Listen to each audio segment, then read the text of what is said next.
আচ্ছা, এখানে বাটার আছে আমাদের 100 গ্রাম। 100 গ্রাম যদি বাটার থাকে তাহলে আমরা চিনি নিব কতটুকু? 100 গ্রামই আছে, 1 গ্রাম কম, মানে 99 গ্রাম। 1 গ্রামে কিছু যায় আসবে না,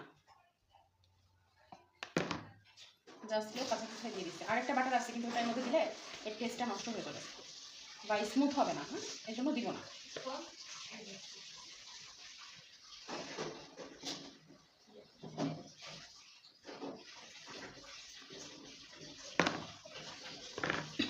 এখানে 99 গ্রাম আছে, তাহলে ধরবো আমরা কত? 100 গ্রাম। হ্যাঁ, বন্ধ হয়ে গেছে।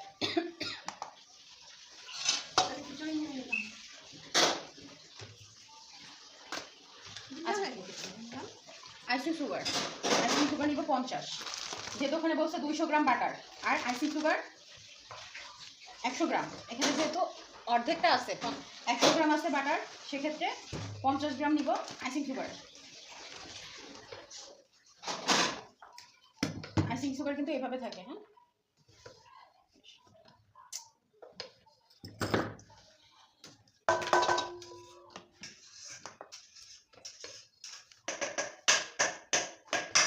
গ্রাম আইসিং সুগার।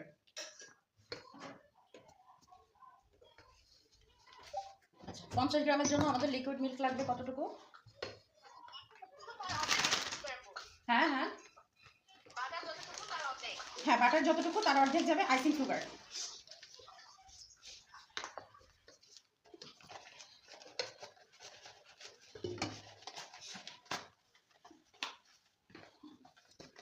বেকিং পাউডার দেখেন আর একটা বয়াম আছে, ওই বয়ামের মধ্যে রেখে দেন তো ওটা ঢেলে। হ্যাঁ, ঢেলে রাখেন, নাহলে বাতাস। হ্যাঁ, ওই সাইডে আছে, ওই সাইডে। এই যে এটা ধোবো, এইভাবে রাখতে। ওটা ধোবো। ও, এটা তো সেই কেটে দিয়েছে। ও, এটা ধরে গাছে থাক, ভালো লাগবে। ছেড়ে দেন, পরে দুধ দিয়ে রাখা যাবে। এই বক্সের মধ্যে ছেড়ে দেন। আচ্ছা, এবার লাগবে আমাদের লিকুইড মিল্ক। এখানে 100 গ্রাম বাটারের 200 গ্রাম বাটারের জন্য আছে 50 গ্রাম লিকুইড মিল্ক, কিন্তু আমরা এখানে যেহেতু কত গ্রাম করতেছি, হ্যাঁ আমরা এখানে করতেছি 100 গ্রাম বাটার দিয়ে, তাহলে আমাদের এখানে 25 গ্রাম লিকুইড দুধ লাগবে। 25 গ্রাম লিকুইড দুধের জন্য আমরা নিব 20 গ্রাম পানি আর 5 গ্রাম লিকুইড মিল্ক, গুঁড়া মিল্ক। এখানে দিচ্ছে গুঁড়া দুধ হচ্ছে 10 গ্রাম, পানি 40 গ্রাম। সেক্ষেত্রে আগে পানি দেন, নাহলে হচ্ছে পানি বেশি হয়ে গেলে সমস্যা। ওই যে ওই বোতলে আসতে না,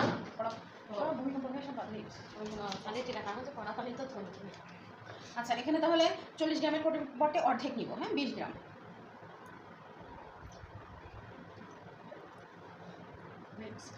হয়ে গেছে।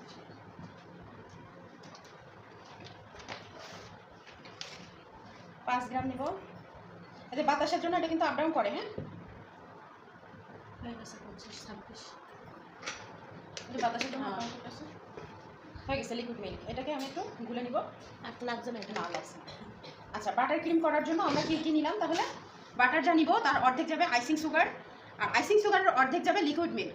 তাহলে কি হিসাব বুঝছেন? আমার এখানে বাটার হয়েছে 100 গ্রাম, যার জন্য আমি আইসিং সুগার নিছি 50 গ্রাম, আর 50 গ্রামের অর্ধেক আসে 25 গ্রাম। 25 গ্রামের লিকুইড মিল্ক আমি নিছি এই বাটারটাকে আইসিং সুগার দিয়ে বিট করার জন্য। হ্যাঁ, এই গুঁড়া দুধ দিয়ে আইসিং সুগার বিট করার জন্য। এখন আমি কাজ করবো, আপনারা একটু দেখেন। বাটার ক্রিমটা কিন্তু এইভাবে তৈরি হয়। আপনারা যদি বাটার ক্রিম দিয়ে কোনো ডেকোরেশন করতে চান বা কোনো ক্রিম কেক বানাতে চান, তাহলে কিন্তু এইভাবেই করবেন।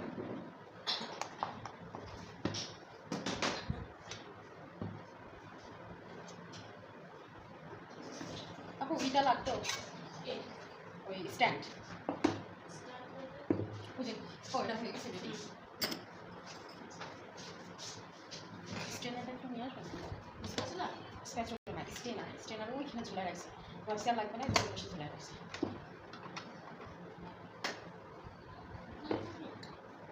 ওই চালে।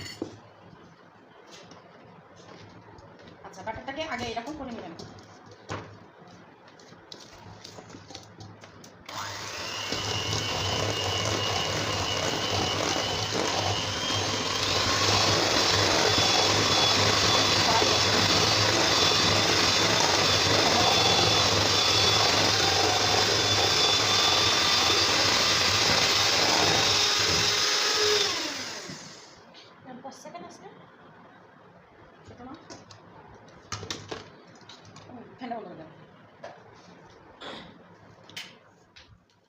আরে রে হ্যাঁ কি হয়েছে আরে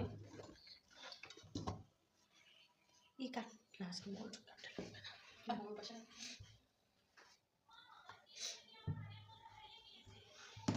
একে তো বাটার কম আর তার মধ্যে যদি হাতে পায়ে লাগে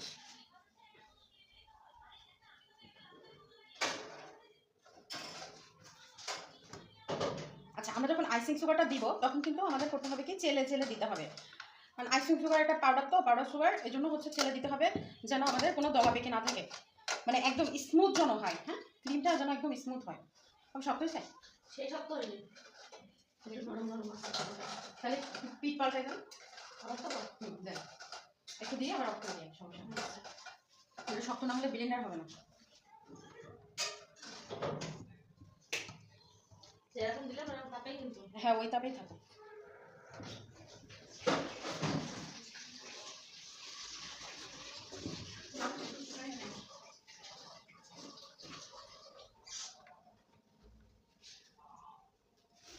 তোমার ভাগ্নি আরো নিয়ে এসে দিয়েছে ফুল বেঁধে খেয়েছে ভাবি সব থেকে নাকি তোমার মারে দিও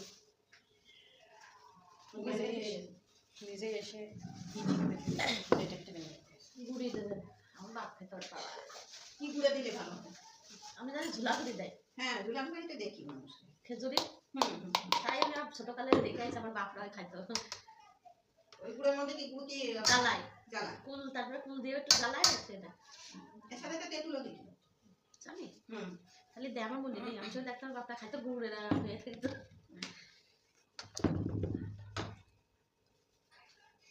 সিরাজগঞ্জের খাওয়া দেখলাম রসুন দিয়ে কুল থেতে চিনি দিয়ে দেখালো জীবনে আর আমি দেখিনি আচ্ছা এটা কিন্তু আইসিং সুগার আমরা কিন্তু করি কি অনেক সময় আইসিং সুগার ওই ইউটিউব দেখে বাসায় বানাই নি যে চিনির সাথে কর্নফ্লাওয়ার অ্যাড করে একটু ব্লেন্ডার করলে আইসিং সুগার হয়ে যায় তো এর মধ্যে উপকরণগুলো টোটালি কিন্তু আলাদা দেওয়া হ্যাঁ উপাদানগুলো একদম টোটালি আলাদা এখন এই যে আইসিং সুগারটা আমি এর মধ্যে দিয়ে বিট করবো কিন্তু তার আগে করতে হবে কি এই লিকুইড মিল্কটা মিক্সড করতে হবে মিক্সড না করলে আচ্ছা এটা কিন্তু একবারে ঢেলে দেওয়া যাবে না অল্প অল্প করে দিয়ে বিট করতে হবে যতটুকু লাগে আর কি একবারে ঢেলে দিলে একদম নরম হয়ে যেতে পারে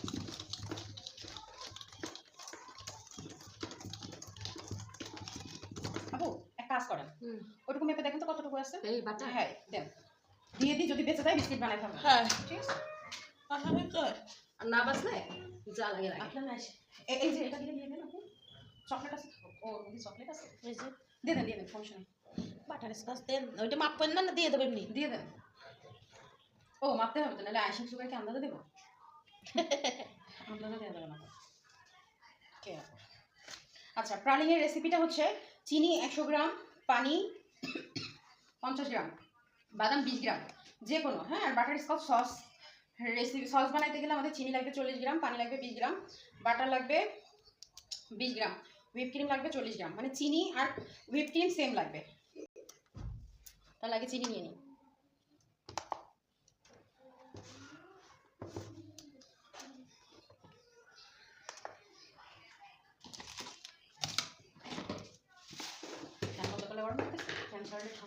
মানে ঝামেলা হচ্ছে কি করবো ইশারা দেন রমজানের কিছু কেনাকাটা করেছি আমি তো চলে যাবো এই জন্য করবো না চলে যাবে থাকবে ওরা মাছ ওরা ব্যাপার ক্লাস রয়েছে আপনি কি পাগল হয়ে আমি হচ্ছে মাঝে মাঝে ডায়েট দিতে বহুত সহ্য করছি আর সহ্য করতে ভালো লাগে না আপু চলে যাচ্ছে ওই যে কইলো না এর মাস মানে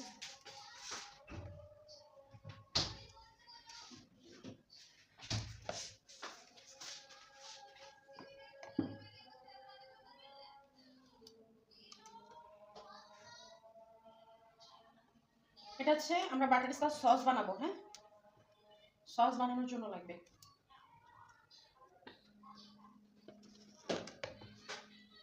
আচ্ছা 41 গ্রাম দিচ্ছে ওটা বেটা পারা যায় না আচ্ছা তাহলে চিনি 40 গ্রাম আর হুইপ ক্রিম 40 গ্রাম এবার মাঝখানে কি আছে পানি আর বাটার বাটার লাগবে আর বাটার তো দিয়ে দিছি বাটার না হলে তো হবে না এখান থেকে দিয়ে দিবা কি করবো বাটার লাগবে 20 গ্রাম মনে হতো না নেই তো আজকে বাজারে গেলে অবশ্যই সব নিয়ে আসলাম কিন্তু আলাদা বুঝে কত মনে থাকবে ভিডিওটা অফ করেন তাহলে ভিডিও এখনই তো লাগছে না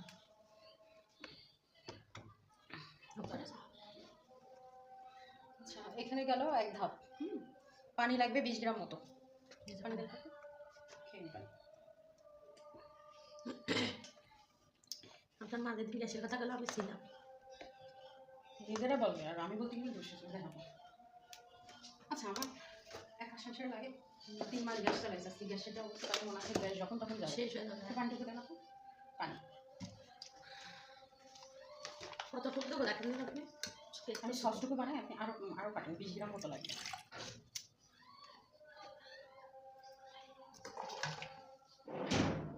আপনার না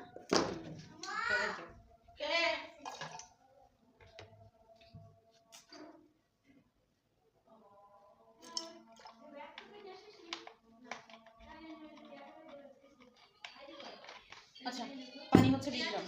বাটার লাগবে, বাটার আমি এখান থেকে সামান্য একটু দিয়ে দেবো। বাটারটা জাস্ট একটা গ্লেজ আনার জন্য, হ্যাঁ, তাছাড়া এমনি কোনো কারণে না। যদি বাটার না দেন তাহলে কোনো সমস্যা নেই। এটা আমরা তৈরি করবো কি প্রালিং না, এটা বাটার স্কচ সস তৈরি করবো। হ্যাঁ, এবার আমাদের তৈরি করতে হবে বাদামের কুচি। 20 গ্রাম নিব বাদাম।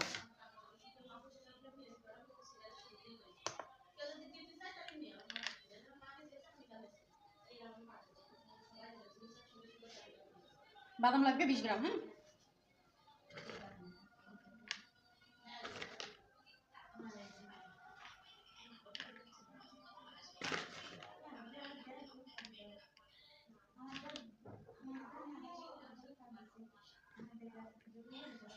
এই যে এই 20 গ্রাম বাদাম কুচি করতে হবে। তারপর এখানে বলছে কি চিনি লাগবে 100 গ্রাম।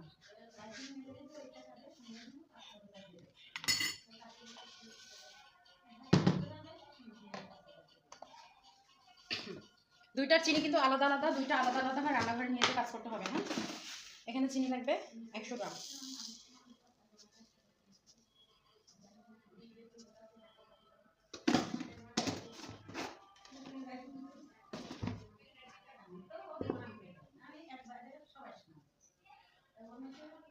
এখানে পানি লাগবে 50 গ্রাম, কিন্তু আমি 50 গ্রাম পানি দেবো না, জাস্ট আর কি 20 গ্রাম পানি দেবো চিনিটা মেল্ট হওয়ার জন্য। হ্যাঁ, তাহলে আমি নিয়ে রান্নাঘরে গেলাম। প্রথমে আমরা প্রালিং বানাবো। হ্যাঁ, প্রালিং বানাতে লাগবে এইগুলো বাদামটা আগে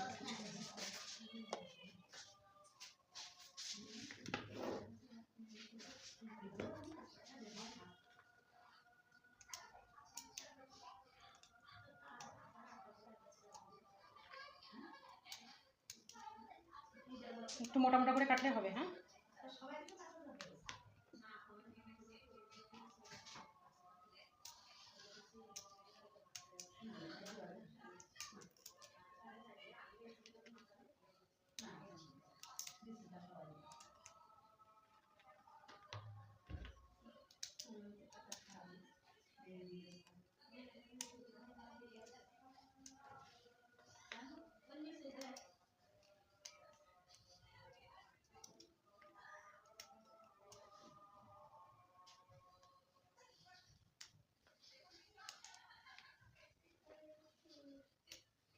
বাটার স্কচ কেকে প্রচুর ঝামেলা। হ্যাঁ, প্রচুর ঝামেলা। এই জন্য মানে বলছি যে আজকে একটু তাড়াতাড়ি ক্লাস নেবো, কিন্তু আমি আসছি কিন্তু আপনাদের পাই নাই।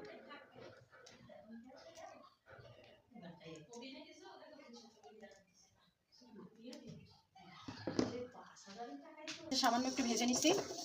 এবার এর মধ্যে আগে পানি দিয়ে দেবো। আমি এই পাত্রটা নিচ্ছি কি জন্য জানেন? এই পাত্রটা নিলে আমার অনেক সুবিধা হয়, অল্পতে তাড়াতাড়ি কাজ হয়ে যায়। দেখা যাচ্ছে? দেখেন তো, বাদামটা একটু ভেজে নিচ্ছি যেন কাঁচা কাঁচা একটা ঘ্রাণ না আসে। হ্যাঁ, যায় দেখা যায়।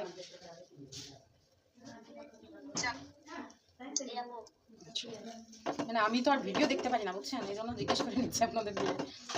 কাজের দিকে খেয়াল দিতে হয়, এই জন্য। বাটার নাই বলে হালকা তেল দিয়ে ভেজে নিচ্ছি। কিছু কিছু সময় কিছু কিছু জিনিস না থাকলে টেকনিক সহকারে কাজ করে নিতে হয়। হ্যাঁ,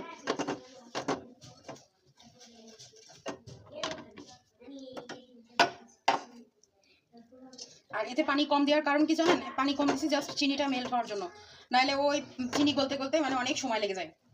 সময় সংক্ষেপ করার জন্য এই কাজটা করছি, পানি কম দিচ্ছি। হ্যাঁ, এই দেখেন গ্যাজা উঠতেছে না, এই যে চিনি হচ্ছে সব হয়ে যাবে, জমে যাবে। পানি দিলে এরকম হয়। আর যদি শুধু চিনি দেন, এক ফোঁটাও পানি না দেন, তাহলে সেটা খুব সুন্দর করে ক্যারামেল হয়ে যাবে।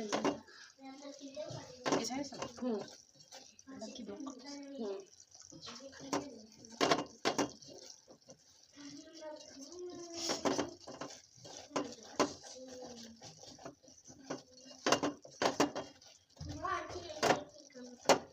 কটকটি বানাবে। হুম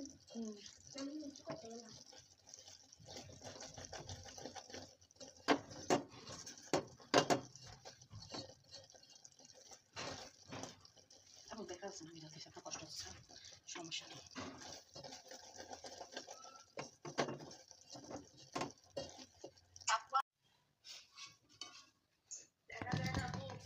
আপু আপনি দেখেন, রাইসের কাছ থেকে নিয়ে আপনি দেখেন।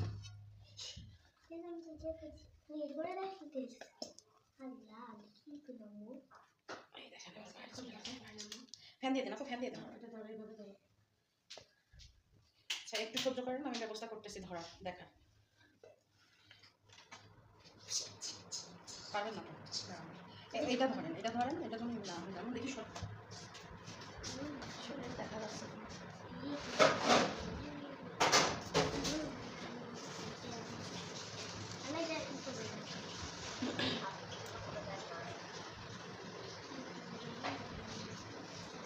নাড়াচাড়া করে না, নাড়াচাড়া করে যাবে সব বাইরে। আপনি তার সঙ্গে বলতে শোনেন। বলেন আপু বলেন। এটা হচ্ছে প্রালিং মানে কটকটি, ওই যে নামাতে নামাতে দেখেন একটু লাল হয়ে গেছে। হ্যাঁ, এই বেকিং পেপারে নামাবেন, এটা ঠান্ডা হলে শক্ত হয়ে যাবে। হ্যাঁ, এটার নাম হচ্ছে প্রালিং বা প্যারালাইন। এটা হচ্ছে প্রথমে বাদাম কি করছি আমি, বাদামটারে হালকা তেল দিয়ে ভেজে নিছি, ভেজে নিয়ে পরে এই যে জমাট বাঁধা শুরু হয়ে গেছে, এখনই জমাট বাঁধা যাবে ফ্যানের বাতাসে। হালকা বাদামটাকে ভেজে নিছি, ভেজে নিয়ে আপনার হচ্ছে ওর মধ্যে চিনি দিয়ে দিছি, চিনিটা ক্যারামেল হওয়ার জন্য সামান্য একটু পানি দিছি, বেশি দিইনি। ওখানে আমার রেসিপিতে বেশি আছে, আমি এটা কমা দিব, আপনাদেরও কষ্ট কম হবে। বেশি পানি দিলে আরও বেশি সময় দাঁড়িয়ে থাকতে হতো। পানিটা দেওয়ার উদ্দেশ্য একমাত্র যে ক্যারামেলটা হতে তাড়াতাড়ি সময় লাগবে, ক্যারামেলটার জন্য তাড়াতাড়ি হয়ে যায়। দেখেন শক্ত হয়ে গেছে, ঠিক আছে, শক্ত হয়ে গেছে। আর যে কোনো ইসে করেন না কেন, বাদাম যদি একটু তেল দিয়ে বা বাটার দিয়ে ভেজে নেন, তাহলে কিন্তু হাঁড়িতে লাগবে না। আমার কিন্তু হাঁড়িতে লাগে নাই। আমি আমার চায়ের হাঁড়িতে করেছি, যার জন্য এটার চেহারাটা আরও একটু বেশি সুন্দর হয়ে গেছে, মানে বেশি কালো হয়ে গেছে। আচ্ছা যাই হোক, বিষয় সেটা না। এখন হচ্ছে আমরা ক্যারামেল সস করব। ক্যারামেল সস করতে হলে আমাদের ক্যারামেল সসটা, এটা তো আমি হচ্ছে ঠান্ডা করব, ঠান্ডা করে নিয়ে এটাকে আবার মানে গুঁড়া গুঁড়া করবো। আর থাকলো, হ্যাঁ আপু দেখা যাচ্ছে না, দেখেও লাভ নেই আপু, আমরা আবার রান্নাঘরে যাবো এখন। এটা শক্ত হয়ে যাবে, তারপরে এটাকে হচ্ছে গিয়ে টুকরো টুকরো করে গুঁড়ো গুঁড়ো করে কেকের ভিতরে দিতে হবে। হ্যাঁ, এখন ক্যারামেল সস তৈরি করব। সস তৈরি করার জন্য আমাদের যাইতে হবে চুলার কাছে। আবার এখন আমি যেটা মেপে রাখছিলাম চিনি, সেই চিনি আর বাটার দিয়ে কাজ করতে হবে। যেহেতু বাটার নেই, তাহলে আমি একটু টেকনিক খাটাই বাটারের পরিবর্তে তেল দিয়ে দিব। হ্যাঁ, এটা আপনারা করতে পারেন। বাটার যদি না থাকে তাহলে সামান্য একটু পরিমাণে তেল দিয়ে দিতে পারেন, ঠিক আছে। বাটার আর তেল সেম জিনিস না, তারপরেও যেহেতু দরকার সেক্ষেত্রে একটু দিতে হবে। হ্যাঁ, এটা শক্ত হতে থাকুক। এবার আমরা যাই, এই যে পুরো শক্ত হয়ে গেছে, এটা আরও হার্ড হবে। যে দেখেন হাত বসে যাচ্ছে না, এটা আরও হার্ড হবে। তখন আমরা এখান থেকে উঠাই নিয়ে এটাকে গুঁড়া গুঁড়া করে কেকের ওই মাঝখানে মাঝখানে ভিতরে ভিতরে লেয়ারে দিব। হ্যাঁ, এখন আমাদের লাগবে ক্যারামেল সস রেডি করতে। সস যখন রেডি করবো তখন ফ্যান অফ করে দিতে হবে, নাহলে সস জমে যাবে। ওটাও কিন্তু আমরা চিনি শিরা দিয়েই করবো, ঠিক আছে। এখন আবার